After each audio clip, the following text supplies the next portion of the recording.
আমি একটি গুরুত্বপূর্ণ বিষয় নিয়ে আপনাদের সঙ্গে কিছুটা আলোচনা আর কিছুটা হয়তো বলবো। বিশেষ করে আমি একটা খেলা দেখছিলাম ফোনের মাধ্যমে, আমাদের ইউটিউব লাইভ আর হচ্ছে ফেসবুক লাইভে। একটা রেফারিকে, একটা ভদ্রলোক যিনি হয়তো টিম করেছিলেন, কোনো রেফারি হয়তো ভুলবশত কোনো ভুল ডিসিশান দিয়েছিলেন, ওই জন্য তাকে এসে হাফ টাইমের পর বা হাফ টাইমের সময় তাকে মানে লাথি মারে। সেই লাথিটা না দেখলে হয়তো আপনারা বিশ্বাস করতে পারবেন না। আপনারা হয়তো অনেকেই দেখেছেন, আবার অনেকে দেখেননি।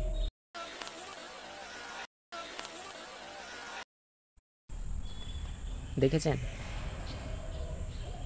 কি মনে হলো দেখার পরে?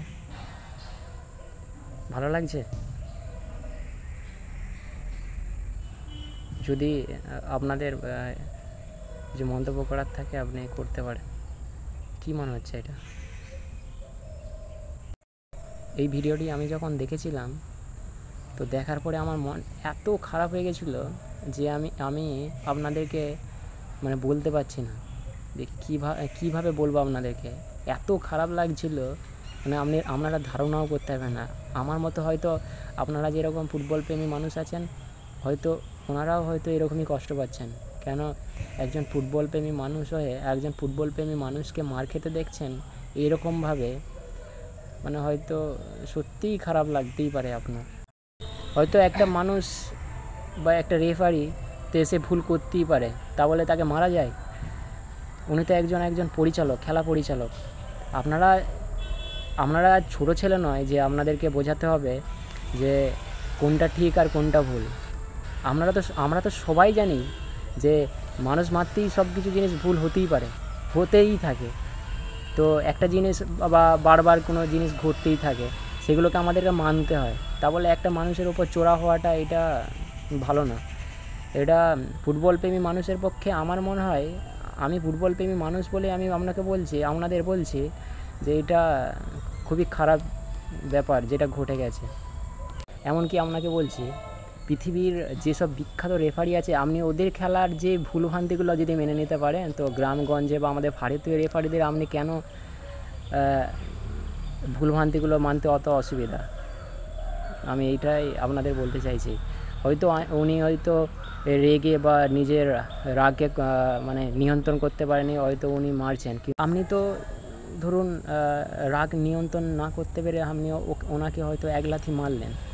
এরপর ধরুন ওটা কি আপনি যেইটার জন্য আপনি ওনাকে মারলেন, ওটা কি আপনি ফেরত পাবেন? হয়তো পাবেন না। কিন্তু কী করলেন না, আপনার মনের একটু সুখের জন্য আপনি ওনাকে মেরে দিলেন।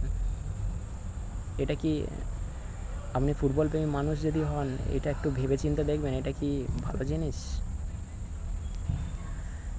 উনি হয়তো লাথিটা মেরেছেন, আমি ওনাকে বলছি না উনি খারাপ মানুষ। উনি অবশ্যই হয়তো ভালো মানুষ, হয়তো খেলাপ্রেমী মানুষ। খেলাপ্রেমী মানুষ বলেই হয়তো উনি খেলা ধরেছেন। আর উনি হয়তো কোনো রকম ওই ভুলভ্রান্তি দেখে হয়তো নিজের রাগ নিয়ন্ত্রণ করতে পারেনি, ওই জন্য উনি হয়তো চোরাই হয়েছেন। কিন্তু যারা এরকম টুর্নামেন্টের অফিসিয়াল ছিলেন, নানান লোককে দেখলাম, মানে প্রচুর লোক মাঠের মধ্যে ঘোরাঘুরি করছে। এমনকি যখন লোকটি ভদ্রলোক রেফারির উদ্দেশ্যে যাচ্ছিলেন, মানে কথা বলতে বলতে দেখেই মনে হচ্ছিলো উনি রেগে যাচ্ছেন। সেই সময় দেখলাম যে চারিদিকে আমাদের ওখানে সহযোগী আমাদের অফিসাররা ছিলেন, তারাও অনেকে ছিলেন। তারপরেও দেখলাম একটা কি, ওখানে নানান ধরনের মানুষজনও ছিলেন, ওনাকে কিন্তু আটকায়নি। কারণ আপনারা ভিডিওটা দেখার পরে আপনি বুঝতে পারবেন যে উনি যখন রেফারির দিকে যাচ্ছেন, দেখে মনেই হচ্ছিল যে উনি রেগে যাচ্ছেন, নিজের রাগ নিয়ন্ত্রণ করতে পারেনি। সেই সময় কিন্তু কেউ আটকানোর চেষ্টা করেনি। এক ভদ্রলোককে আমি দেখলাম, যিনি শর্ট হাইটে আছেন, দেখুন উনি হয়তো এই ওনাকে বারবার আটকাতে চেয়েছিল, কিন্তু এতজন মানুষ থাকা সত্ত্বেও কিন্তু রেফারির কাছে পৌঁছে গেল, রেফারিকে যে এক লাথি মারলেন। আমি আশা করব উনি হয়তো ওনার ভুলটা স্বীকার করে হয়তো ওই রেফারির কাছে ক্ষমা চাইবেন। কারণ উনিও তো একজন খেলাপ্রেমী মানুষ, তার জন্য খেলা দেওয়ার জন্য হয়তো নিজের রাগ নিয়ন্ত্রণ করতে পারেনি। তাই আমি বলবো যেন এরকম যেন না হয় কোনো দিন। মানে আমি আপনাদের কাছে এই ভিডিওটার মাধ্যমে আপনাদেরকে অনুরোধ করব, যারা হয়তো এই ভিডিওটা দেখবেন, আপনারা যখন খেলা দেখতে যাবেন আপনাদের রাগটা আপনি ঘরেতে রেখে আসবেন। কারণ হয়তো খেলার মাঠে এমন কিছু ঘটতে পারে, হয়তো আপনি সেটাকে রেগে হয়তো আপনি কারুর না কারুর উপর চড়াও হতেই পারেন। অনুরোধ করব আপনাকে যে আপনার রাগটা আপনি যখন মাঠের মধ্যে প্রবেশ করবেন, ওই আপনার যে চটিটা থাকে সেই চটিটার মধ্যে রেখে আসবেন রাগটা। ওটা করলে হয় অনেক অনেক অনেক ভালো হয়। কারণ মানুষের রাগ হচ্ছে সবথেকে খারাপ জিনিস, কোনো না কোনো সময় খারাপ ঘটতেই পারে। তো আমি একজন খেলাপ্রেমী মানুষ হিসেবে বলবো, এরকম যেন আমি আশা করবো এরকম যেন আমরা আর দেখতে না পাই।